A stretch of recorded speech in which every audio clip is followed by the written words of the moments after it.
Pada pagi ini, sudah pasti kita juga nak bercakap tentang merayakan inovasi dan teknologi FRIM yang juga dikenali sebagai Institut Pendidikan Perhutanan Malaysia. Jadi, bagaimana kita ingin mengetahui apakah sumbangannya dan juga bagaimanakah kita boleh merakyatkan inovasi dan teknologi. Saya Mak Bersati untuk bersama dengan Tuan Mahmudin Saleh juga merupakan pengarah bahagian inovasi dan komersialisasi Institut Pendidikan Perhutanan Malaysia FRIM. Assalamualaikum, selamat pagi Tuan. Apa khabar? Waalaikumsalam. Alhamdulillah. Okey, banyak produk kita bawa ni hari ini pada pagi ini. Sebelum kita bercerita lanjut, ini kesempatan yang terbaik kita nak bercerita tentang maksud merakyatkan inovasi dan teknologi FRIM, Tuan. Pertama sekali saya bagi pihak FRIM ucapkan ribuan terima kasih kepada Selamat Pagi Malaysia kerana sudi menyebut kami untuk berkongsi sedikit mengenai usaha-usaha yang FRIM lakukan. Ya. Kenapa kita panggil merakyatkan inovasi dan teknologi FRIM? Sebenarnya dalam kita melaksanakan fungsi utama FRIM, iaitu menjalankan pendidikan dan pembangunan, kita pastikan hasil-hasil pendidikan kita ini adalah memberi impact dan outcome kepada pembangunan negara. Seperti kita sedia maklum, penyelidikan ini adalah perkara yang sangat penting yang boleh memacu pembangunan ekonomi. Namun yang paling penting, inovasi ataupun hasil penyelidikan ini kita olah dalam bentuk yang boleh mendapat manfaat kepada rakyat. Maksudnya rakyat mendapat manfaat dan rakyat mendapat peluang pekerjaan dan negara juga membangun melalui kemakmuran sektor ekonomi negara. Okey, itu sebenarnya hasrat di sebalik merakyatkan kita kata inovasi dan teknologi di bawah Institut Pendidikan Perhutanan Malaysia FRIM. Di hadapan kita ini ada beberapa produk dan juga contoh-contoh teknologi dan produk FRIM yang dikomersialkan. Mungkin boleh digambarkan seketika Tuan berkenaan tentang produk-produk yang dibawa pada hari ini. Sebenarnya dari segi produk-produk yang kita bawa hari ini adalah bukti bahawa pelaburan yang negara belanjakan untuk R&D berjuta-juta ringgit, kita telah rancang melalui kajian-kajian yang kita atur supaya memberi impak kepada negara. Sebagai contoh, ini adalah koleksi mengenai 60 jenis kayu keras tropika yang digunakan secara meluas di Malaysia untuk industri pembinaan. Dan melalui kajian yang FRIM melaksanakan, kita telah kenal pasti sifat-sifat kayu-kayu tersebut dan kita telah klasifikasikan mengikut ketahanan dia dan juga sifat-sifat kejuruteraan dia, sifat-sifat mekanikal dan sebagainya. Dan membolehkan jadi rujukan utama untuk industri pembinaan, industri reka bentuk dalaman, industri perabot dan sebagainya. Okey, ada 60 jenis. Kita ada lebih kurang 100 sebenarnya. Tapi yang popular 50 ke 60 jenis kayu keras tropika. Okey, ini juga turut dikatalogkan dan juga dikumpulkan oleh pihak FRIM untuk memastikan kita boleh mendatakan perkara-perkara ini kepada satu bentuk perkongsian maklumat yang lebih cantik. Okey, selain daripada produk kayu ini juga ada juga produk berasaskan herba dan hasilan semula jadi. Betul. Dah mendengar bunyi. Sebagai contoh, ini adalah teh herba. Teh herba adalah untuk penjagaan kesihatan. Sangat bagus untuk mana-mana individu yang mengamalkan gaya hidup yang sihat. Teh herba ini mempunyai kandungan antioksidan yang bagus dan produk ini sebenarnya boleh juga dijadikan sebagai produk cendera hati korporat. Dan sekarang ini telah berada di luar negara. Tengoklah packaging tu kayu. Di mana versi bahasa Inggeris untuk produk ini telah ada di Paris. Wow. Sudah dipasarkan di luar negara. Dan kita telah pasarkan ini melalui anak syarikat FRIM, iaitu FRIM Incorporated Sdn Bhd. Okey, alhamdulillah. Okey, ini untuk teh herba. Ada juga lagi yang lain.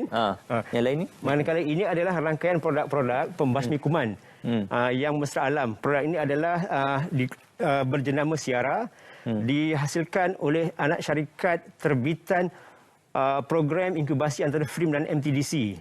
Di mana produk ini telah berada di pasaran, di pasaran tertentu seperti Jaya Grocer, Lotus dan sebagainya. Dan produk-produk ini menggunakan bahan-bahan yang mesra alam dan mendapat penarafan ataupun status kita panggil eco-label. Jadi tak ada kerisauan kalau nak membersihkan rumah dengan bahan-bahan ini untuk lantai, untuk kawasan-kawasan hospital, bangunan-bangunan komersial. Itu untuk produk-produk mencuci permukaan dan sebagainya. Ada juga produk yang ni? Yang ni pula biskut. Adalah biskut serat tinggi yang sesuai untuk mana-mana individu yang mengalami ataupun gejala kencing manis. Maksudnya diabetes patient friendly produk. Juga hasil daripada keluaran anak syarikat terbitan daripada projek inkubasi antara FRIM dan MTDC. Okey, inilah dia. Kalau kita selalu makan tu nak berhati-hati juga kandungan gula, tapi ini memang sesuai untuk mereka mempunyai masalah kencing manis. Manakala ini adalah produk minuman pracampur yang berpersa coklat yang mengandungi ekstrak tongkat ali, kita panggil ini adalah produk untuk minuman bertenaga. Sangat bagus. Wah, ada tongkat ali dalam ni. Ada.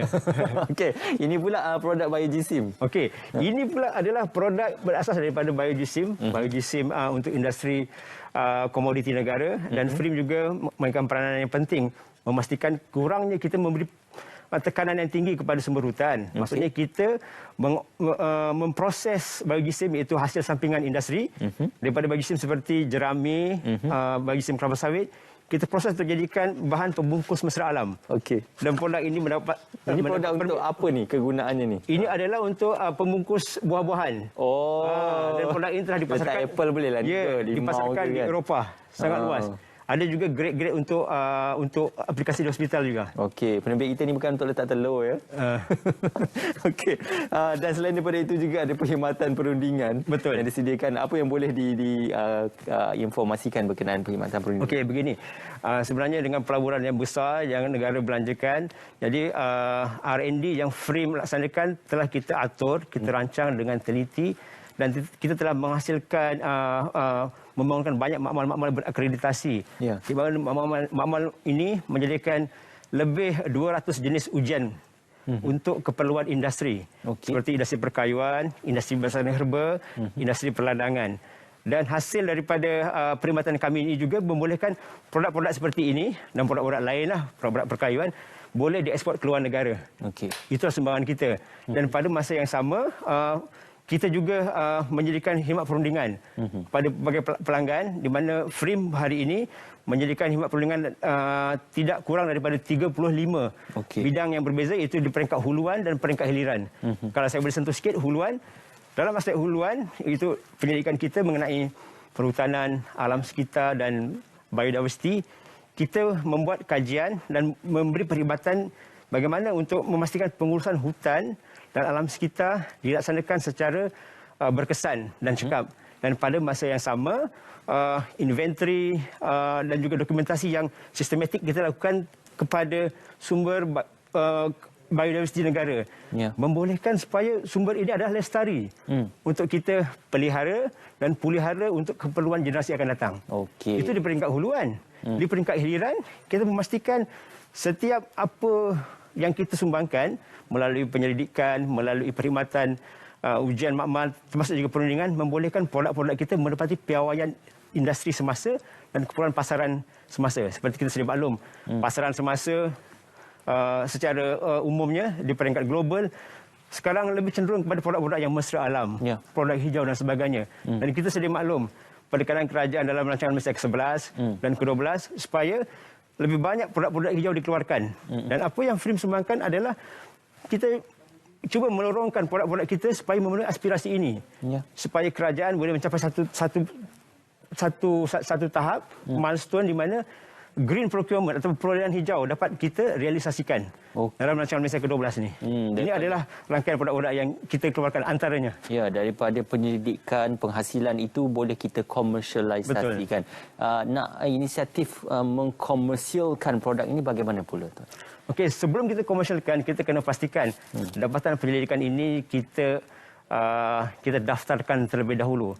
Dan FRIM bekerjasama dengan rapat dengan sokongan daripada MOSTI, daripada Perbadan Harta Intelek Negara, iaitu MyIPO, juga daripada World Intellectual Property Organisation ataupun WIPO. Kita pastikan setiap hasil R&D kita daftarkan dalam bentuk pendedahan cipta ataupun invention disclosure. Daripada situ, peringkat seterusnya adalah kita daftarkan di MyIPO. Dan selepas proses pendaftaran, kita lakukan proses inkubasi, di mana kita memantapkan penyelidikan yang telah selesai tersebut, hasil penyelidikan itu, kita mantapkan supaya teknologi kita betul-betul sedia untuk kita keluarkan di skala industri. Dan apa yang kita buat seterusnya? Kita bekerjasama dengan industri. Dan macam Frame, kita bertuah sebab kita ada satu anak syarikat yang kita bangunkan, iaitu Frame Incorporated Sdn Bhd. Kita bekerjasama dengan anak syarikat ini untuk kita mencari pelabur yang berminat, syarikat-syarikat yang berminat untuk mengkomersialkan produk-produk kita melalui perjanjian pelesinan teknologi dan sebagainya. Okey. Inilah kita panggil kerjasama berstrategi yang berorientasikan keperluan industri. Dan hasilnya, impaknya adalah kita boleh wujudkan peluang pekerjaan yang baru dan kita boleh wujudkan punca-punca ataupun pertumbuhan bidang-bidang baharu. Bidang-bidang baharu supaya kita membuka ruang-ruang baharu pada sumber kekayaan negara. Bersama dengan pihak-pihak ini boleh juga mengkomersialkan produk ini dengan lebih baik dan juga mempopularkan produk ini dengan lebih luas lagi. Tuan, harapan daripada usaha-usaha mengkomersialkan produk-produk ini khususnya apabila ia dilaksanakan, khususnya juga apabila ia mendapat sambutan daripada pemain-pemain industri. Jadi harapan kita, kita mengalalukan dan harapan kita adalah lebih banyak industri akan tampil. Bukan setakat industri, orang perseorangan, usahawan tampil ke Frame. Dan untuk kita sama-sama berganding bahu sebab itu adalah resepi kejayaan kita.